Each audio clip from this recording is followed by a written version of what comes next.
एकमेकाच्या नाटकांची रचना, संहिता, मांडणी, तंत्रज्ञान हे समजून घेणं याचाही प्रयोग आणि त्यामध्ये अन्य भाषिक, मराठी तर आहेच पण अन्य भाषिक काही नाटकांचे सुद्धा या ठिकाणी प्रयोग झाले. मला वाटतं या पद्धतीच्या चर्चा, परिसंवाद, कार्यक्रम, एकांकिका यातनं ही जी 100 वर्षाची चळवळ आहे ती प्रगल्भ होईल. त्यातनं अजून पुढचा प्रवास हा सुखकर होईल अशा पद्धतीची रचना केली, त्याचा मला आनंद आहे. आणि बरोबरीने माननीय मोदीजी दरवेळी म्हणतात त्या पद्धतीने एक भारत श्रेष्ठ भारत, एकाच वेळेला अन्य भाषिक नाटकं सुद्धा एकत्र येऊन आदान प्रदान करणं हे सुद्धा आपल्याला त्या ठिकाणी सुखानुभव देणार आहे. अशा स्वरूपाच्या कार्यक्रमाला माझ्या खूप शुभेच्छा. सर, आज तुम्ही उल्लेख सुद्धा केला की आपली नाटकाची परंपरा खूप जुनी आहे, त्याचा पण शोध झाला पाहिजे. शासन पण त्याच्या मागे उभं राहील. समितीबद्दल पण तुम्ही म्हटलं. खऱ्या अर्थाने विष्णुदास भावे यांनी रचून जे समोर ठेवली ती पहिली रचना ही खरंच आहे. विष्णुदास भावेजींचं योगदान अतुलनीय आहे. पण लोककलांमध्ये, लोकवाङ्मयामध्ये, लोक चळवळीमध्ये नाट्य आणि नाटकाचे प्रकार या रचनेमधले नसतील पण वेगवेगळे त्या आधी होते का याबद्दल मोठी चर्चा आहे. त्याबद्दल लोक काही ना काही सांगतायत, त्याबद्दल काही लेख येत आहेत. आणि जर हे सगळं खरं असेल, या जर चर्चा खऱ्या असतील तर त्याचं संशोधन झालं पाहिजे, त्याच्या मुळापर्यंत जायला पाहिजे. आणि म्हणून माझी विनंती राहिली की अखिल भारतीय नाट्य परिषदेनेच याची जबाबदारी घ्यावी आणि या अगोदर नाटक किंवा तसे रचना काय होत्या याचं संशोधन करून ते जगासमोर आपण मांडावं. त्यासाठी विशेषज्ञांची समिती करावी. त्याचा संपूर्ण खर्च महाराष्ट्र सरकार करेल. खूप छान. आपण म्हणालात की महाराष्ट्र शासन हे सदैव तुमच्या पाठीशी आहे आणि नुकतंच आपण नाट्यगृहांचंही नूतनीकरण केलेलं आहे. छान उपक्रम हाती घेतलाय. सांस्कृतिक जे काही कार्य आहे ते कलाकारही पुढे नेत आहेत. तर या प्रसंगी कलाकार जे आहेत त्यांच्यासाठी काय आपण सांगणार आहात आणि हे एकूणच पुढचं कार्य कसं चालणार आहे? नाट्यगृह इतरही जी आहेत तर त्यांचं पुढे कसं चालणार आहे? राज्य सरकारने यापुढे सुद्धा नाट्यगृहांची निर्मिती, नाट्यगृहांची दुरुस्ती, नाट्यगृहाच्या आवश्यकतेनुसार बांधणी याचा आराखडा तयार केलाय. तो जिल्हानिहाय त्याची संपूर्ण माहिती पण आम्ही करत असतो. कलाकारांनी दिलेल्या योगदानातूनच ही चळवळ समृद्ध होत गेलेली आहे. ती आनंद देणारी आहे. तसंच कलाकार काम करत राहतील आणि करतायत. त्यामुळे मला वाटतं त्यांना मी शुभेच्छा देतो. या संभाव्य नाट्य संमेलनाच्या निमित्ताने आम्ही वर्ग संमेलन महाराष्ट्रावर पुणे, चिंचवड, नगर, बीड, सोलापूर, उस्मानाबाद या सगळ्या ठिकाणी छोटी संमेलन झाली. आणि मुंबईमध्ये हा जो महोत्सव झाला गेल्या काही वर्षात त्याचा समारोप आज माननीय आशिष शिला यांच्या उपस्थितीत मराठी, हिंदी, इंग्रजी, बंगाली, तमिळ, कोकणी म्हणजे अशा विविध भाषांमधल्या नाटकांचा आस्वाद आपल्या इथल्या कलाकारांनी आणि नाट्यप्रेमींना घेता आला. आणि याला नक्कीच ज्ञानाच्या कक्षा रुंदवल्या. तिकडची जी रंगभूमी आहे ती जवळून बघायला लागली. फार छान आपला असा प्रयत्न होता. फार एक महाराष्ट्र वर्षी आपण छान पद्धतीने या स्पर्धांचं आयोजन केलं होतं. त्या कार्यक्रमामध्ये आपण केला. आपण कलाकारांना बक्षीसही वितरित केली. तर पुढे त्याविषयी सांगा ते स्वरूप काय होतं?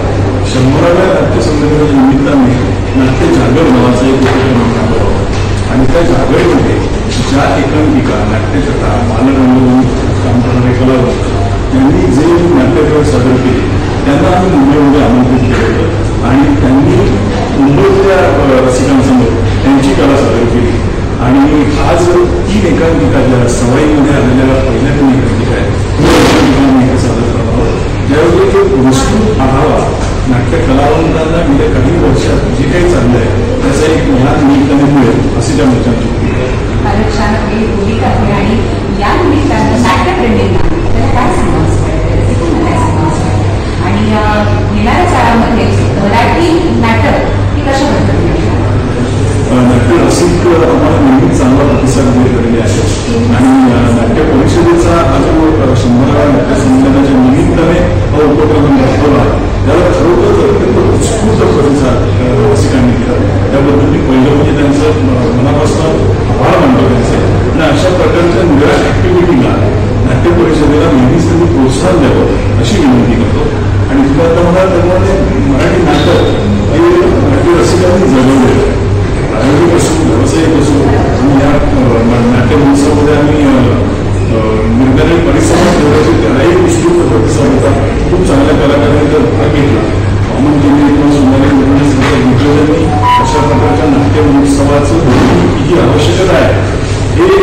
प्रतिपादन केलं आणि सगळ्याच दृष्टिकोनातून एक अतिशय चांगल्या प्रकारचा नाट्य महोत्सव झाल्याचं सगळ्या रसिकांचं कलाकारांचं असा एक प्रतिसाद. नक्कीच तुमच्या चेहऱ्यावर तो नाट्य महोत्सव असा खूप छान पद्धतीने पूर्णत्वाला जातोय, त्याचा आनंद एक सात्विक आनंद आहे आणि असं त्यांच्या चेहऱ्यावरही दिसतंय आणि तेही प्रेक्षकांच्या चेहऱ्यावरही आपल्याला पाहायला मिळणार आहे. मला वाटतं आपण प्रयोग सुरू आपण जाऊ बघायला आनंद.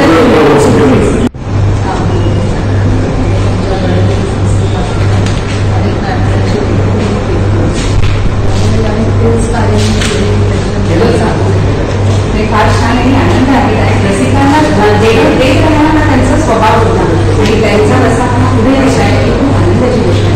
नाट्य महोत्सवाच्या निमित्तानं आपल्याला की काय कलाकारांना या निमित्तानं देता आले आणि प्रेक्षकांना हा नाट्य महोत्सव 100व्या नाट्य संमेलनाच्या निमित्ताने मुंबई रस्तेवरती त्यांनी हा आयोजन केला आणि यावर्षीचे जे नाट्य संमेलनाचे अध्यक्ष आहेत डॉक्टर जगताप पटेल त्यांनीही ही पहिल्यांदा संकल्पना मांडली की अशा प्रकारे आपण नाट्य महोत्सव करूया की बहुभाषिक नाट्य महोत्सव हे वेगवेगळ्या भाषांची नाटकं पण आपण बघायला पाहिजे. मराठीमध्ये नाटकं भरपूर होतात, रंगभूमीचा मोठा वारसा आहे मराठीमध्ये आणि प्रेक्षकही आम्ही प्रतिसाद सध्या मराठी नाटकामध्ये पण इतर भाषातली नाटकं सुद्धा आपण बघणं जरूर आहे आणि म्हणून आम्ही या निमित्ताने हिंदी, गुजराती, बंगाली अशा वेगवेगळ्या भाषांना नाट्य महोत्सव आयोजित केला होता आणि त्याला प्रचंड प्रतिसाद मिळाला. लक्ष्मण नाट्य मंदिरामध्ये प्रायोगिक नाटक असो, मुलाखती असो, त्याच्यानंतर परिसंवाद घेतले. आजचं नाटक, उद्याचं नाटक या संबंधात त्याच्यात अनेक रंगकर्मींनी सहभाग नोंदवला. तर तुडुंब गर्दी म्हणजे नाटक बघायनंतर सगळ्यात पुढच्या गटात खाली पण प्रेक्षक बसले. म्हणजे भारतीय बैठक तिथे झाली आणि तिथेही प्रेक्षक बसले. त्यामुळे प्रचंड प्रतिसाद मिळाला आणि त्यावरून लक्षात आलं की अशा पद्धतीचे नाट्य महोत्सव होणं खूप गरजेचं आहे. तरुणांचं उभं किती आहे? खूप आहे. तेच सांगते की ह्या निमित्ताने म्हणजे आपली एक जनरल समजूत अशी असते की आता मराठी नाटकाचा प्रेक्षक हा मध्यमवयीन आणि त्याच्यावरचे आर्ट सिनियर सिटीजन आणि तरुण वर्ग येत नाही मराठी नाटक बघायला. पण तुम्ही ह्या नाट्य महोत्सवामध्ये प्रेक्षक वर्ग जर बघितला तर तरुणाईचा उत्साह एवढा होता आणि आपण आता बघितली असेल की ह्यावर्षी म्हणजे गेल्या काही वर्षात तरुणही खूप आलेली आहे मराठी रंगभूमीवर. ते लेखक असो, दिग्दर्शक असो, अभिनेते असो. तर ह्या निमित्ताने तरुणाईची सुद्धा खूप मोठी वर्दळ बघायला मिळाली. तुमच्या या कार्याला खूप